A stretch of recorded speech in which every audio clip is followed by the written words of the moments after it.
ತುಂಬ ಸಿಂಪಲ್ಲಾಗಿ ಸಖತ್ ಟೇಸ್ಟಿಯಾಗಿ ಹೀರೆಕಾಯಿ ಚಟ್ನಿ ಮತ್ತು ರೊಟ್ಟಿನ ಮಾಡೋದು ಹೇಗೆ ಅಂತ ನೋಡ್ಕೊಬರೋಣ. ಇಲ್ಲೊಂದು ಬಾಣಲಿನ ಬಿಸಿಗೆ ಇಟ್ಕೊಂಡು ಒಂದು 4 ಟೇಬಲ್ ಸ್ಪೂನ್ ಆಗುವಷ್ಟು ಆಯಿಲ್ನ ಹಾಕ್ಕೊಂಡು ಉದ್ದಿನಬೇಳೆ, ಹೆಸರುಬೇಳೆ, ಕಟ್ ಮಾಡಿ ಇಟ್ಕೊಂಡಿರುವಂಥ ಈರುಳ್ಳಿ, ಕಟ್ ಮಾಡಿ ಇಟ್ಕೊಂಡಿರುವಂಥ ಹೀರೆಕಾಯಿನ ಸೇರಿಸ್ಕೊಂಡು ಒಂದು 2 ನಿಮಿಷ ಫ್ರೈ ಮಾಡ್ಕೊತೀನಿ. ಇದೆಲ್ಲ ಫ್ರೈ ಆದಮೇಲೆ ಒಂದು ಕಟ್ಟಾಗುವಷ್ಟು ಪುದೀನ ಸೊಪ್ಪು, ಒಂದು 4 ಹಸಿಮೆಣಸಿಕಾಯಿನ ಸೇರಿಸ್ಕೊಂಡು ಒಂದು ಸಣ್ಣ ಗಾತ್ರದ ಟೊಮೊಟೊನ ಸೇರಿಸ್ಕೊಂಡು ಫ್ರೈ ಮಾಡ್ಕೊತೀನಿ. ಇದೆಲ್ಲ ಫ್ರೈ ಆಗಬೇಕಾದ್ರೆ ರುಚಿಗೆ ತಕ್ಕಷ್ಟು ಉಪ್ಪನ್ನು ಸೇರಿಸಿ ಫ್ರೈ ಮಾಡಿಕೊಂಡು ಒಂದು 2 ನಿಮಿಷ ಲಿಡ್ನ ಕ್ಲೋಸ್ ಮಾಡಿ ಫ್ರೈ ಆಗೋಕ್ಕೆ ಬಿಡ್ತೀನಿ. ಇದೆಲ್ಲ ತಣ್ಣಗಾದ್ಮೇಲೆ ಮಿಕ್ಸಿ ಜಾರ್ಗೆ ಹಾಕೊಂಡು ಗ್ರೈಂಡ್ ಮಾಡ್ಕೊಂಡು ಇದಕ್ಕೊಂದು ಒಗ್ಗರಣೆ ಪ್ರಿಪೇರ್ ಮಾಡ್ಕೊಂಡಿದ್ದೀನಿ.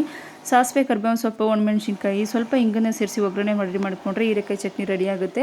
ರೊಟ್ಟಿ ಹಿಟ್ಟಿಗೆ ರೆಡಿ ಮಾಡ್ಕೊತಾ ಇದ್ದೀನಿ. 1 ಕಪ್ ಆಗುವಷ್ಟು ಮೊಳಕೆ ಕಾಳನ್ನ ತೊಗೊಂಡಿದ್ದೀನಿ, 1 ಕಪ್ ಆಗುವಷ್ಟು ಸಣ್ಣ ರವೆನ ತೊಗೊಂಡಿದ್ದೀನಿ, 2 ಕಪ್ ಆಗುವಷ್ಟು ಗೋಧಿ ಹಿಟ್ಟನ್ನು ತೊಗೊಂಡಿದ್ದೀನಿ, 1 ಕಪ್ಪು ಮೊಸರನ್ನ ಸೇರಿಸಿ ಗ್ರೈಂಡ್ ಮಾಡಿಕೊಂಡ್ರೆ ರೊಟ್ಟಿ ಹಿಟ್ಟಿಗೆ ರೆಡಿ ಆಗುತ್ತೆ.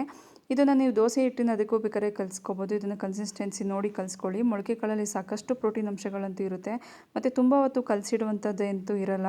ನಿಮಗೇನಾದರೂ ಈ ವಿಡಿಯೋ ಇಷ್ಟ ಆಗಿದ್ರೆ ಒಂದು ಲೈಕ್ ಮಾಡಿ.